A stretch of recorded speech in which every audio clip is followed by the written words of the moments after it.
সব ভয় ভীতি উপেক্ষা করে আমরা কাঞ্চনপুরে উপস্থিত হব এবং আমরা প্রার্থীর কথা শুনবো, আমাদের প্রিয় নেতার কথা শুনবো।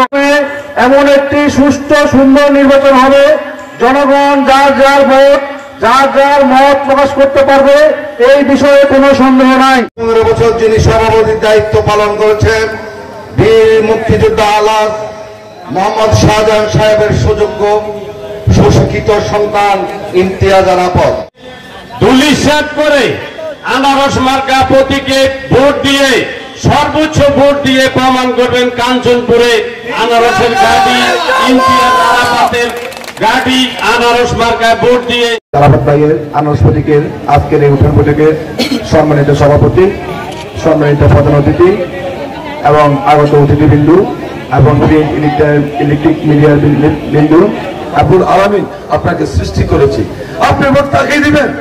কারো প্ররোচনায় না হয়ে আপনি যোগ্য প্রার্থীকে আপনি ভোট দিবেন। আমি সবার মুখ থেকে শুনেছি ভীতি, ভয়, এখানে অস্বাভাবিকভাবে মানুষজনকে ভয় দিচ্ছে। ভয় দেয় কারা? যারা জানে নির্বাচনে তারা জিতবে না। আমি সেখান থেকেই আমার ভাইয়ের জন্য আপনাদের কাছে ভোট চাইতে এসেছি। হ্যাঁ, উনি আমার ভাই এবং আমি ওনাকে সেই পরিমাণ শ্রদ্ধা করি, সম্মান করি, আদর করি, ভালোবাসি। কিন্তু উনি একজন সৎ মানুষ, উনি আপনাদের সাথে থাকবেন, উনি আপনাদের উন্নয়নটা দেখবেন, এটা নিশ্চয়ই আপনারাও বিশ্বাস করেন তো। তাহলে সেই সময় জাতীয় দৈনিকের মাধ্যমে জানতে পারছি 3 থেকে 5 কোটি টাকার বিনিময়ে ওনাকে প্রার্থী হিসেবে সিলেকশন করা হয়েছে। তো কালো টাকা কার কাছে? হুন্ডা মার্কা প্রতীকের কাছে। আর আমি শুনেন, আমি একজন মুক্তিযুদ্ধের সন্তান, আমার শরীরে মুক্তিযুদ্ধের রক্ত, তারা তাদের বিনিময়ে দেশ স্বাধীন হয়েছে। আর তার পরিবারে রয়েছে একজন খুনি, আপনারা সবাই তাকে জানেন। আমি গতকালকে জানতে পারছি, আমি আপনাদের মাধ্যমে প্রিন্ট মিডিয়া বাজের মাধ্যমে প্রশাসনকে দৃষ্টি আকর্ষণ করতেছি, তার ভাই দেওয়ান ফয়সাল, সে লক্ষ্মীপুরে জোড়া খুন হত্যা মামলার আসামি, লক্ষ্মীপুর জেলা সেক্রেটারি নোমান এবং রাকিব হত্যা মামলার আসামি। সে জামিনে বেরোয়, আমি শুনতেছি সে বিভিন্ন জায়গায় সে মানুষকে হুমকি দামকি দিচ্ছে। আমি প্রশাসনের সাথে কথা বলেছি, প্রশাসন তার ভিতরে আইনানুগ ব্যবস্থা নিবে, আপনারা কেউ বিচলিত হবেন না এই জায়গায়।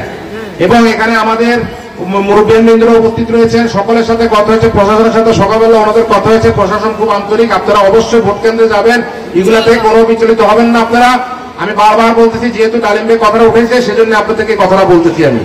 আপনারা ইনশাল্লাহ এলাকার উন্নয়নের সাথে, আপনাদের এই এলাকার উন্নয়ন তথা রামগঞ্জের উন্নয়নের সাথে, রামগঞ্জকে উপজেলা মডেল তৈরির স্বার্থে আপনারা যে সারা রামগঞ্জে যে আনারসের একটা জনসমর্থন তৈরি হয়েছে, পৌরসভা থেকে শুরু করে, ইউনিয়ন থেকে শুরু করে, ওয়ার্ড থেকে শুরু করে সব জায়গায়, আমি আশা করবো ইনশাল্লাহ এই জনসমর্থনটা আগামী 21 তারিখে বিপুল ভোটের মাধ্যমে আপনারা আনারসকে জয় জয়কার করে এই আপনারা আনারসকে বিজয়ী ঘোষণা করবো ইনশাল্লাহ।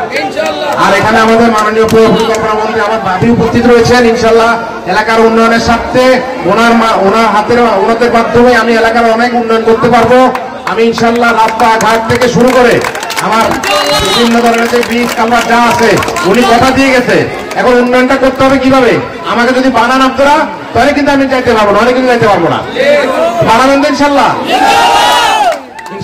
ওনাদের সহযোগিতা আমরা আপনাদের সম্পূর্ণ করতে চেষ্টা করবো। এই আশাবাদ ব্যক্ত করে আপনাদের সকলে সুস্বাস্থ্য কামনা করি। আমরা আপনাদেরকে আগামী 21 তারিখে আমার বক্তব্য নিয়ে শেষ করছি।